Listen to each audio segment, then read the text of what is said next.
जैसे भारत न्यूज में स्वागत है आपका। मैं हूं गार्गी। खबर है उत्तर प्रदेश लखनऊ से।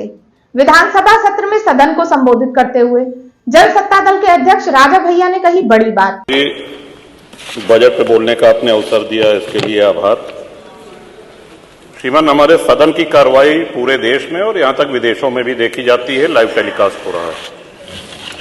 कुछ बातें यहाँ पे गलत कही गई हैं, सत्य से परे कही गई हैं और कुछ आधी अधूरी बातें करी गई हैं, जिससे बाहर एक भ्रम और भ्रांति वाली स्थिति भी बनती है।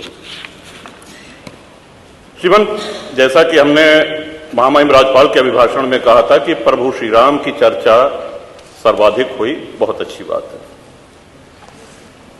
डॉक्टर लोहिया को मानने वाले लोग भी ये मानेंगे कि डॉक्टर लोहिया ने जन सामान्य को भगवान श्री राम के आदर्शों पर चलने की प्रेरणा देने के उद्देश्य से प्रतिवर्ष रामायण मेले का आयोजन किया करते थे। डॉक्टर लोहिया का ही एक ये बयान था कि बाबर, गजनी, गोरी, औरंगजेब लुटेरे थे, रसखान और रहीम हमारे पूर्वज थे।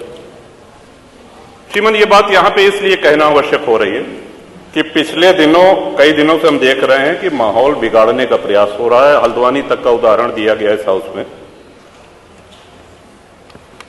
सरकार अपनी जगह पे पूरा प्रयास करती है कि हमारे राज्य में कोई उपद्रव न हो, अशांति न हो, लेकिन कहीं न कहीं एक ये आभास हो रहा है हमको कि माहौल खराब करने का एक प्रयास हो रहा है।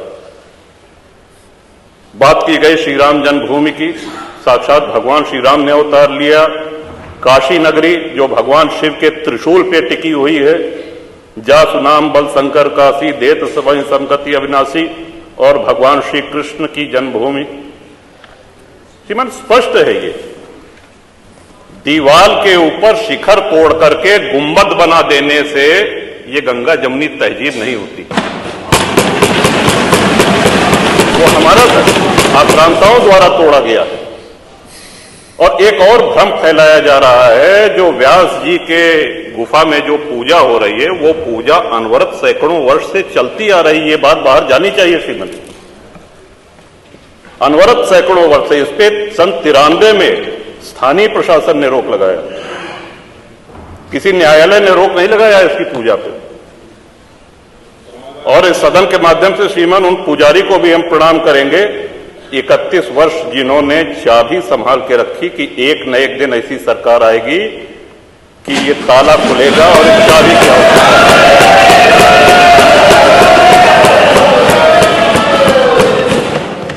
अल्लामा इकबाल, फिर वही होता है कि आधा अधूरा बोल दिए जो है पूरा बोलना चाहिए।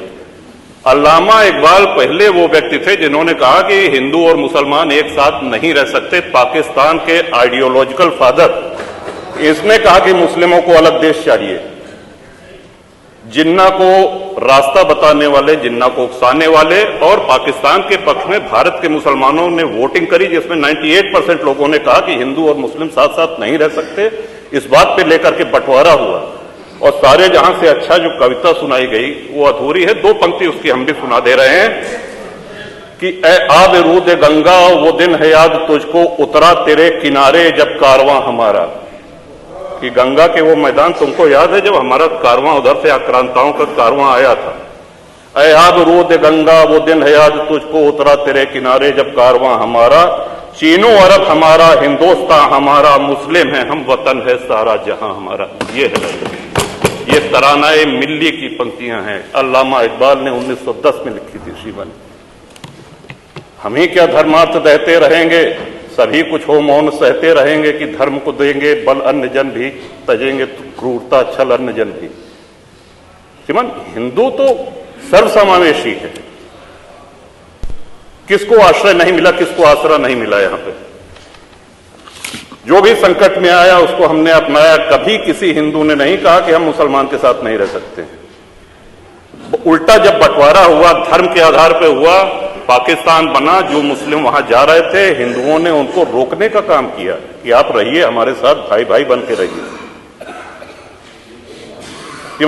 इस संवेदनशीलता को रसखान जी, अब्दुल रहीम खान खाना, इनके आदर्शों पे चलेंगे तब अच्छा वातावरण, अच्छा माहौल बनेगा। अगर बाबर और औरंगजेब की अनुसरण करेंगे, उनका अनुकरण करेंगे, तब तो शांति की कोई गारंटी नहीं। मैं फिर से पुनः बधाई देता हूं, इस बजट का समर्थन करता हूं और माननीय योगी जी की सरकार को बधाई देता हूं। और ये हम लोगों का सौभाग्य, इस पीढ़ी का सौभाग्य है कि अपने जीवन काल में भगवान श्री राम के भव्य मंदिर का और मेरा ये भी मानना है कि आदि शंकराचार्य के बाद अगर कोई सनातन उत्थान का और हिंदू उत्थान का कार्य कर रहा है तो श्रीमान नरेंद्र मोदी। बहुत बहुत धन्यवाद। माननीय